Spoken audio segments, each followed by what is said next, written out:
Whoever is going to eat this, congratulations. I know I'm gonna eat it. Congratulations. Hi, I'm Frank. I'm a professional chef, and this is a $500 steak dinner. Hi, I'm Lorenzo. I'm a home cook, and this is gonna be a $16 steak dinner.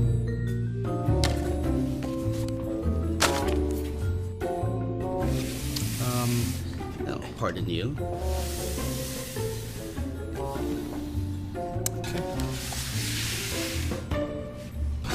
Coca-Cola, huh? I mean, this is just somebody went out in the forest and went nuts. This says it is Frank's, and I have to tell you, first off, poor handwriting, Frank. So for my meal, I was planning on a more high-end restaurant feel to it. I had a butter-based ribeye steak. Holy smokes, look at that. I don't think I've even ordered that before. I had fondant potatoes. Fondant potato, what does that mean? With caviar and creme fraiche. Huh? Oh, caviar. Ugh, caviar. Some bordelaise sauce with black truffles. What is this bordelaise? What? What is a what is that? And some broccolini with wild mushrooms. And this is something I wore at prom. What the fudge, you guys? I feel slightly evil. It's like we broke into a 5-star Michelin restaurant, and I just grabbed everything I possibly could and said, let's have some fun. With Lorenzo's recipe, I have a little more simpler ingredients and maybe something that's a little more commonplace in your kitchen. Flank steak, Coca-Cola, low-sodium soy sauce, garlic, ginger, broccoli, some chili flake, russet potatoes, scallions, sour cream, and cheddar. So these ingredients might be a little simpler, but I think that I can elevate them and make them a little better. If I had to guess, this would probably cost about $25 to $30. Oh, 16, really? Oh, it's cheaper than I thought. It's a little intimidating because it's really fancy schmancy pachancy. I mean, it's a few $100 that I don't have. The fondant potatoes I plan to make sound really fancy, and I hope Lorenzo doesn't get scared off by that. Why? Why? Salt, pepper, butter. Potato, simple. What's wrong with you? I like how I'm looking at Frank's recipe. It's actually just ingredients. It doesn't tell me step-by-step stuff. I'm like, I think I'm just looking for some help. And it's kind of just that next step up from just roasting potatoes in a pan. I'm a little clueless on a couple of things. Is there a chance that I could maybe ask somebody for a little help? Rosemary! How am I? I'm panicking a little bit, actually. I feel like I'm on an island and I just drew help in the sand. Can you? Fondant potatoes. Oh, they're delicious. So what you're gonna do is you're gonna trim off the very edges and you're going to cut them in half and peel them. They're gonna look kind of like scallops and sear the top, get it real crispy. Okay. And you're going to take them and flip them, sear the other side. Okay. And then you're going to add a stock, like a chicken stock or a vegetable stock. Okay. And finish them in the oven. Thank you so much, Rosemary. I appreciate it. Take care. It just sounds more complicated, but it's potatoes. You know, I can do it. Bing! Ooh, Lord have mercy. Okay, so I've got all my lovely russet potatoes, pretty much like little stools, and I'm gonna sear both sides. Originally, Lorenzo planned for this to be a regular baked potato. So what we're gonna do is twice baked potatoes. A little more fat, a little more flavor, just a little more deliciousness, okay? Baked potato butter is great. Twice baked potato with cream cheese and cheddar is even better. All right, so I have the garlic. I'm just gonna crush it. I have the ingredients and I know, it just doesn't tell me how to put it together. That's the mystery. First thing I'm gonna do is I'm gonna bake it. I'm gonna poke a few holes in it just to let steam escape so my skin doesn't rupture. I'm gonna wrap it in foil. So I'm gonna bake this potato about 350, 45 minutes to an hour. I already hear Rosemary saying that's not long enough. It has to be darker, and you didn't sear it long enough. And this is a Gigantosaurus tongs. What the heck? So this potato was baked for about 50 minutes. When you squeeze, you can see there's a little bit of give. So what we're gonna do is we're gonna take the potato, slice it in half, and very carefully, with not trying to break the skin, I'm going to take the center of the potato out. I want to leave a little bit of a wall there so it's not just skin, just so that it holds together. And I'm just going to kind of like mash this up a little just so I don't have any big chunks. Yeah, see, I should have turned it up all the way. That's more like it. Oh, there you go. Hello. That is, all right, Rosemary would be happy with that. Okay. Okie dokie sadoki. I'm going to add all my flavorings to this. A little bit of sour cream. Well, maybe not a little bit, maybe a lot. Salt and pepper, definitely. We're gonna grate a little cheese. I got some nice cheddar here. Don't be skimpy with the cheese. It's gonna add some richness, a little bit of sharpness to this. I'm gonna use scallions as a flavoring for this. This is one of those ingredients that people will do this. They'll cut the root end off. They'll either use all the white and throw away the green, or use all the green and throw away the white. I use the whole thing. All of it's good. And we're gonna mix it really well. Always taste your food. Delicious. At this point, you can probably just scoop it in with a spoon. I'm gonna use a pastry bed, okay? It gives me a little more direction. I can make it exactly the way I want it. It doesn't look like you didn't care and just kind of flopped it on there. The pastry bed gives a little more of an elegant feel to it. So at this point, we're gonna put them in the oven and we're gonna let the top get a little brown, let them warm through, and then we'll garnish later. I need to turn this down because I don't want to burn my butter. I'm not sure how much butter is in here, but I would imagine, yeah, of course, you add the butter first. I'm guessing that's 1 tablespoon, 2 tablespoons, 3 tablespoons, 4. Oh, I'm going for it. It's like a stick of butter, I think. Let's let that go. Oh, let me put my yeah. While that's happening, I mean, potatoes and butter. You win. Rosemary. Hugs. We are moving on to the sauce that I have no idea how to pronounce. Bordelaise sauce. Thank you, Frank. In Lorenzo's recipe, he marinates the steak in the Coke and the soy sauce. I'm not gonna do that. So what I'm gonna do is I'm gonna take the marinade stuff and make a glaze out of it. So if you wanna dip into it later, you can dip into it. If you wanna just taste a nice piece of meat, taste a nice piece of meat. Hopefully no one shook this up. So in places that I've seen Coca-Cola used in marinades and baking, it usually comes from the fact that there was sugar rationing during World War II. So I'm gonna cook this down, basically just dumping everything to the pot and letting it reduce down. And I'm gonna look for this. Right now the bubbles are gonna be really small and kind of fluttery. And then once this starts to get a little thicker, you're gonna see bigger bubbles that take a little longer to burst. You wanna just reduce it until it starts to thicken rather than till it's dry. If it gets dry, it's gonna burn. All right, now I'm gonna do the red wine reduction. So I need to reduce this about a cup. Frank says it's about a cup, a little bit more than a cup. I'm going to add my shallots, fresh thyme, and bay leaf. Easy peasy. So far, so good. Ow, no, just kidding. Let's put a couple of these in. We can also, that looks like a very rich sauce. The color's fantastic. Not quite sure how thick it's supposed to be.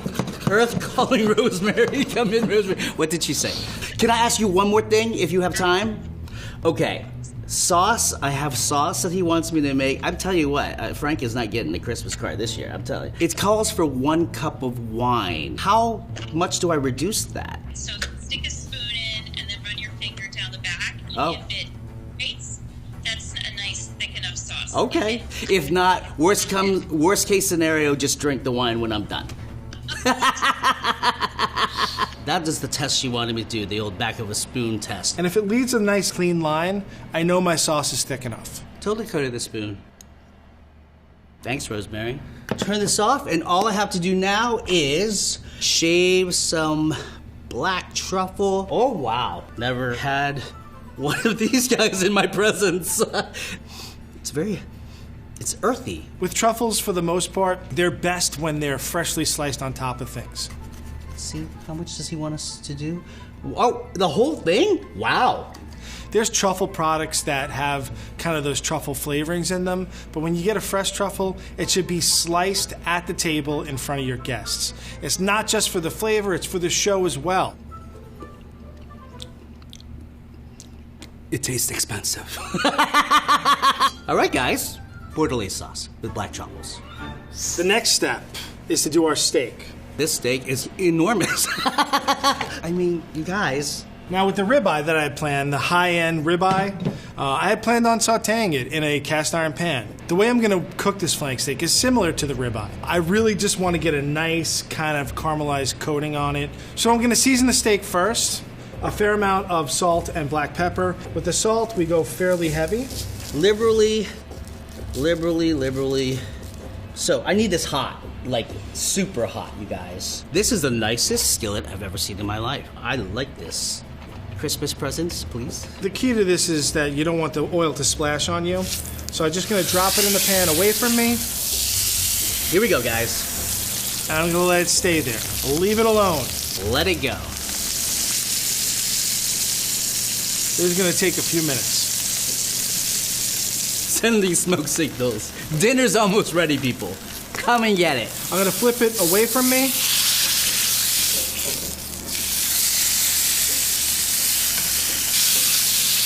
Swirl it around so I have a nice amount of fat. If you look at the steak, it has a beautiful crust on it now. It's gonna add a ton of flavor to this steak. It's going to add some texture as well. You're gonna get a little crunchy bits. Let's just throw these in. We smashed it. Oh my God. What I'm gonna do to check temperature is I'm not necessarily gonna use a thermometer. If I push on this piece of meat and it gives me some spring back, that means that it's cooking. If I push on this piece of meat and it leaves a dent, that means it's pretty much raw in the center. So this I know is still pretty rare here, and here it's kind of cooking up. You guys. I think I'm teary-eyed a little bit. It's so beautiful.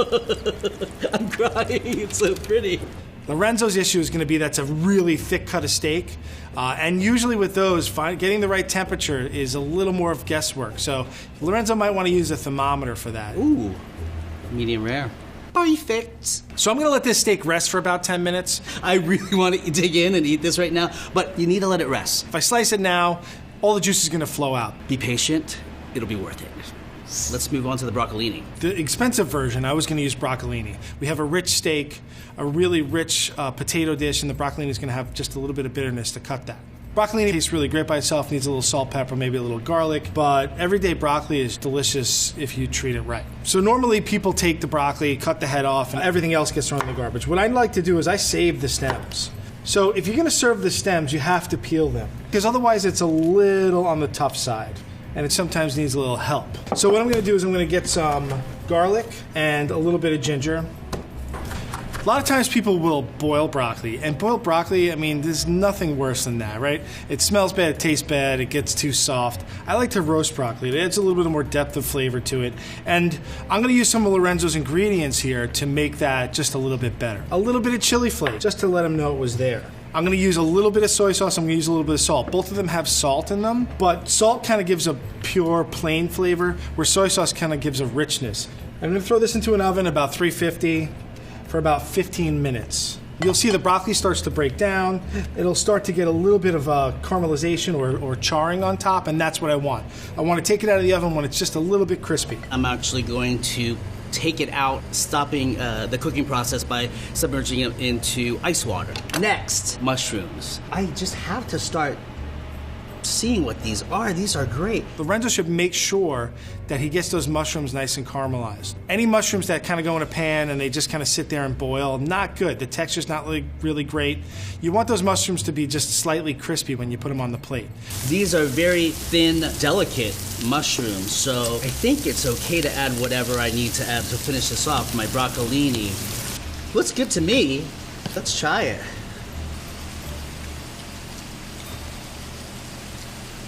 Wow, this is lovely. Lovely, lovely jubbly is all I have to say. And wow, it's heavy. It hurt my wrist, it's so heavy. The most important thing for this piece of steak is to cut against the grain. That's because if you cut it with the grain, it's just gonna be super chewy. It looks so good. Does it look good? When I'm plating a dish, I'm usually looking for a little textural difference, a little height difference, just to make it interesting. If you just throw everything on a plate flat, it's kind of boring. So I'm gonna kind of just prop things up a little, do a little chef wizardry, and try and make it just look a little bit nicer than what kind of grandma would have put on the plate. Creme fraiche, caviar. Ooh, it's the green caviar. Let's put a little bit of chives on this nice. Oh, broccolini has shaved fresh Parmesan. So we have our beautiful steak propped up on our broccoli stems. I got a little bit of that soy and Coca-Cola glaze, and that's my take on Mr. Lorenzo's dish. There's a little piece left on my board. That's the chef's secret. We eat all the ends. We make staff meal out of it sometimes, but that's my snack, okay? Truffles and that's it. That looks good, man. If I do say so myself. Steak?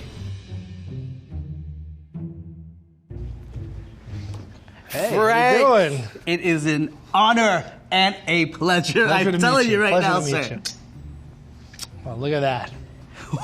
It looks good. Oh, that is my potato. Oh, it's a twice. Yeah. Between. So, you know, we took a little chef's poetic license with Yes, this, you right? We made like a nice. little glaze with the cocoa and the soy sauce. Oh, very good. The Very broccoli good. we roasted with some ginger and soy, and then we did a twice baked potato. So I'm going to give it a taste with this sauce and a little bit of mushroom on there. Okay. I don't even know what kind of mushroom that is.